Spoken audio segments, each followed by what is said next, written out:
Pandesara GIDC ખાતે આવેલા Maruti industrial એસ્ટેટના Zarina કારખાનામાં વહેલી સવારે આગ લાગતા ભાગાદોડી મચી જવા પામી હતી।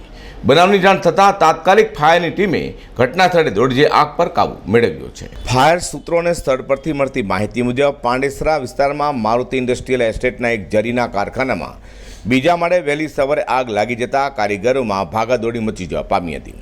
જોકે પાડોશી ખાતાના કારીગરે ફાયર બ્રિગેડને જાણ કરી દેતા 10 થી 12 જેટલી ફાયરની ગાડીઓ ઘટના સ્થળે દોડી જવા પામી હતી। કલાકોની જહેમત બાદ આગ કાબૂમાં આવતા ફાયરના જવાનો અને આજુબાજુના કારખાનેદારોએ રાહતનો દમ લીધો છે। આગ દુર્ઘટનામાં લાખો રૂપિયાનું નુકસાન થયું અનુમાન કરાઈ રહ્યું છે।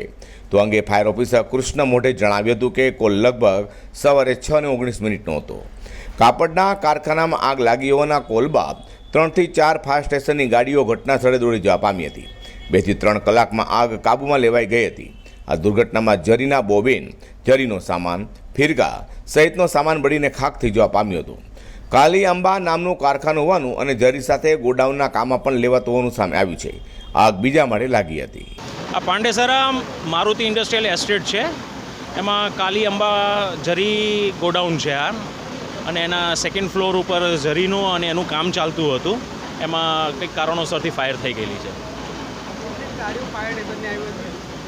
આ મીડિયમ સિરિયસ ફાયર કેટેગરીમાં આવે છે અને ઘટના સ્થળો પર ઓછામાં ઓછું 10 થી 12 ગાડીઓ છે। જાનહાનિના તો કોઈ અમને રિપોર્ટ મળેલા નથી અને અત્યારે પરિસ્થિતિ કાબૂમાં છે।